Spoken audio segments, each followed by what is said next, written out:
तो भाई हम सुबह सुबह हम और लड्डू आ गए निखिल भाई के घरे कहीं से भाई जाए कर मन के कोचिंग निखिल भाई के घरे नहीं तो निखिल भाई देखो सुतर बना तो लड्डू भैया क्या इनके लगा ना फटाफट उठावे तो घीच गाच देना भाई दो कौन है ये लोग।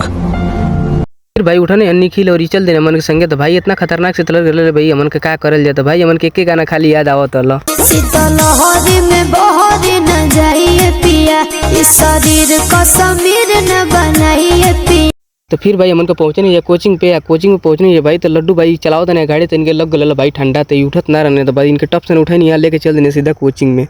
देखा आपने लापरवाही का नतीजा है। लड्डू भाई कोचिंग में जात ना रहना कहे से कि भाई सर जी को फोन कर कल ना कि सर जी छुट्टी कर दें।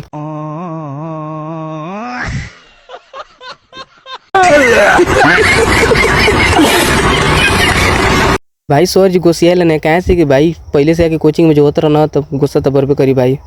फिर भाई लग रहे हैं लड्डू भाई सवाल लगावे और हमके कहते ना जल्दी लगाओ मर्दवा घरे जाए के बाद काम होता घर में तो कौन ठीक मर्दवा लगावत न बानी तो फिर भाई हम लगनी लगावे सवाल वाल लगा के भाई फिर हमन के चल देनी सीधा घरे। तो भाई निखिल भाई कहता ना कि हमारे मोबाइल घुमाओ मर्दवा तनी हम अपन चेहरा दिखा दी तो भाई लगने निखिल अपन चेहरा दिखावे तो भाई हमन के बेटा के आसिफ भाई